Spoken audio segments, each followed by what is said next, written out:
The Nye County Sheriff's Office, in conjunction with the Nye Communities Coalition, participated in the national campaign Click It or Ticket regarding child safety seats Sunday morning on Highway 160. We're doing a child restraint checkpoint. We partnered with from funding for the National Traffic Safety Grant to try to help people be aware and be educated about child restraints. If they're in need of new child restraints, we send them over here, and the coalition inspects their seat, provides them a new seat. Just a way to make sure that our children are safe on the highways. Free of charge? Free of charge, yes. We're not charging anyone. The coalition, also through a grant, has paid for the car seats. We've given out a little bit more than 24 car seats today, and we've inspected over 100 cars. Wow. And right here, the officers are stopping traffic. What are they actually asking them? They're not asking a whole lot. They're stopping, checking for car seats. If there is a car seat, then we look a little bit further. Otherwise, people just continue on their way. It's just a way of identifying people with car restraints and identifying if they're installed properly. Is there tickets being issued here? We have issued some. We have had several people that we've issued citations for speeding as they're coming into the checkpoint. And we've had a few people that have just blatantly disregarded child restraint laws, and we've issued citations for them. This is more about education and awareness and giving the car seats. However, there have been a few people that have received citations. And then what is animal control doing here? They were here answering a question about animals for somebody. So these safety seats that we're seeing over here in this trailer are all funded through a grant? That's correct. Through the coalition, they've handled all of that, and we partnered with them. They have the technicians to do the inspections and the car seats that they're giving away for free. And I know that the Nye County Sheriff's Office has been doing the safety seats for quite a while, and Nye Communities Coalition has kind of taken it over. If people need a safety seat or they need them properly installed, who should they go to? They should go to the Nye Communities Coalition. They're the ones doing the inspections and the installations at this point. But if they don't know where that is or unable to find it, certainly come to the Sheriff's Office and we'll put them in touch with the technician. Can you give me some actual facts on safety seats? Because I know rear-facing, forward-facing, booster seat. Do you know the weights? I do. There's a lot of things relating to that are more about recommendations versus law. The law in the state of Nevada is 6 and 60. They have to be in a child restraint up until the age of 6 and 60. A lot of the booster seats are manufactured for 4 and 40, and then the recommendation of manufacturers is that you remain rear-facing for 2 years, and after 2 years you can go front-facing. All right, and those are for keep your kids safe there. If you need any other information, give Nye Communities Coalition a call, 727-9970. That's it.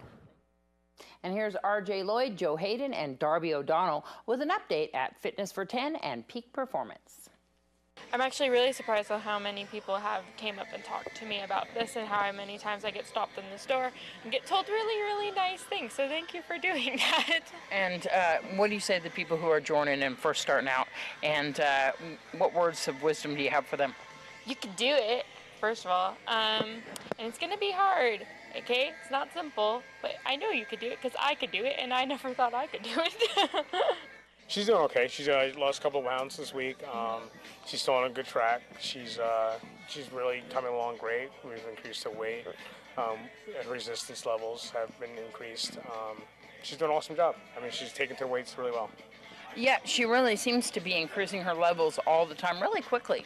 Oh yeah, definitely. I wouldn't say it's been a pretty quick and steady pace that she's been at. You know, we've always keep a monitor on her and make sure everything's going the right way. Not pushing too hard, but pushing good enough the way she does have a burn and increase. In all your experiences, her course that she's going typical? Yeah, she's going typical. She's very typical in what she's doing, and she's putting forth the effort, and that's what shows that she's putting effort into it. She wasn't, you'd see it. There was some resistance at times, and then times where it's better, and that's just kind of typical for a client. Yeah, definitely. Definitely. You're always going to have that resistance, and you're going to have a bad day, you're going to have a good day, and you're going to have something you hate, you're going to have something you love. And I tend to work on, if you hate it, we're going to work on it the most. For people that are going through like medical rehab, or they're trying to, or they're not maybe that functional in the beginning, are machines a good idea for them? Machines are always a great idea because they have instructions. They can work at your pace. You can cut it down to 10 pounds if you need to. You can bump it up to 150 pounds if you need to. It's one of those things where you can work with the machine because it's basically I wouldn't say it's safe-proof, but it's not a freeway where it's going to drop on you or you're going to be able to drop it. Everything's right there, and it's a controlled environment. A lot of the popular items tend to be the treadmills, ellipticals over here, and using the floor exercises and different types of exercise that you can do right there. Yeah, definitely. Everybody loves the cardio equipment because it's one of those things that you want to get in and do. You know, the doctors always recommend doing cardio, at least half hour to 45 minutes of cardio a day. They always recommend. So what's the easiest way is to get on a treadmill and start walking it, get on a bike and start pedaling it. Or if you don't like either one, we have an elliptical. So we have different things, and then when you're done with that, you go over to the warm-up station. We have some ab rockers there. We have some mats, some dumbbells, some lightweight dumbbells, so you can kind of warm up, and even some medicine balls to kind of warm up and things like that. And if you would like to join Darbie on her quest, call Fitness for 10 at 751-6683. When we return, we'll have your weather with Noah Began. News 46 weather is brought to you by your local dairy farmers. Dairy products are very important in maintaining a healthy body.